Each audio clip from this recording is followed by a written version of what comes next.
Beijing আর মস্কোর ক্রমবর্ধমান সামরিক দোস্তিতে এবার পিঠ থেকে গেছে তাইওয়ানের। ঘরের ঠিক পাশেই চীন ও রাশিয়ার যৌথ সামরিক মহড়ার খবরে রীতিমতো ঘাবড়ে গেছে তাইপের প্রশাসন। আর এই শ্বাসরুদ্ধকর উত্তেজনার মাঝেই বেইজিং মস্কোর প্রতিটা পদক্ষেপে বাজ পাখির মতো তীক্ষ্ণ নজর রাখছে ততস্থ তাইওয়ান।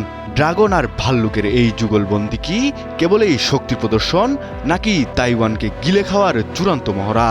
আর তা নিয়েই বিশ্বজুড়ে দানা বেঁধেছে তুমুল রহস্য।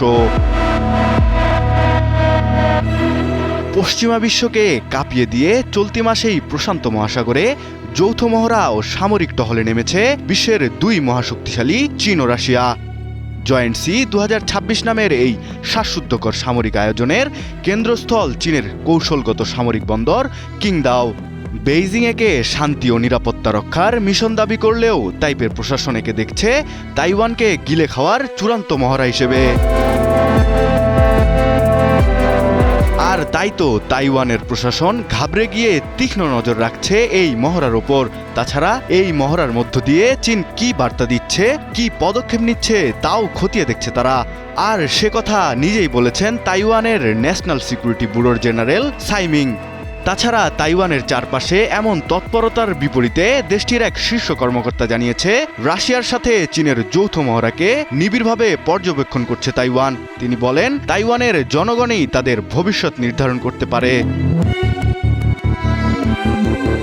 এদিকে চীন এবং রাশিয়ার বন্ধুত্বের ওপর সন্দেহের পারদ যেন কিছুটা বেড়েছে পশ্চিমা বিশ্বের এবং তথাকথিত মোড়ল যুক্তরাষ্ট্রের। কয়েকদিন আগেই চীন তার অপ্রকাশিত বন্ধু রাশিয়ার সৈন্যকে সামরিক প্রশিক্ষণ দিচ্ছে বলে তোলপাড় শুরু হয়েছিল পেন্টাগনে। তবে চীন সব সময়ের মতোই নিজেকে নিরপেক্ষ দাবি করে এই অভিযোগকে উড়িয়ে দেয়।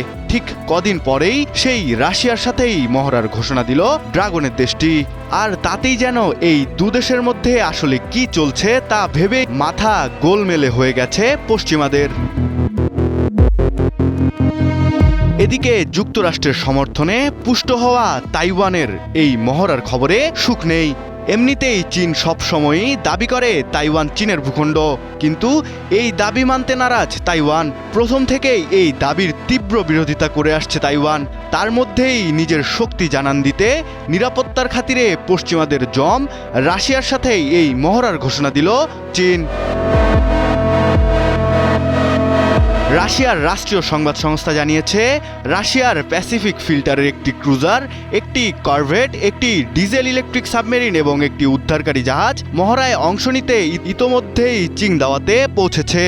আর চীনের প্রতিরক্ষা মন্ত্রণালয় জানিয়েছে, মহড়া শেষে দুদেশের নৌবাহিনী প্রশান্ত মহাসাগরের নির্দিষ্ট কিছু এলাকায় একসঙ্গে টহল দেবে। মূলত 8 দিনের এই মহড়ায় দুদেশের নৌবাহিনী শত্রুপক্ষের গতিবিধি পর্যবেক্ষণ, সাবমেরিন বিরোধী যুদ্ধ এবং আকস্মিক হামলা ঠেকাতেই কৌশল রপ্ত করতেই এই মহড়া, এমনই তথ্য উঠে এসেছে বার্তা সংস্থা রয়টার্সে। চীন রাশিয়ার এই জয়েন্ট সি নামের যৌথ মহড়া শুরু হয়েছিল 2012 সালের দিকে। জুলাই থেকে সেপ্টেম্বর মাস হলো চীনের সামরিক মহড়ার মূল সময়। গত বছর এই মহড়া রাশিয়ায় হলেও এবার প্রশান্ত মহাসাগরীয় অঞ্চলে চোখ পড়েছে দেশ দুটির। এখন দেখার বিষয় হলো শেষ পর্যন্ত এই মহড়ার বিপরীতে কি পদক্ষেপ নেয় তাইওয়ান ও তার বিশ্বস্ত মিত্র যুক্তরাষ্ট্র।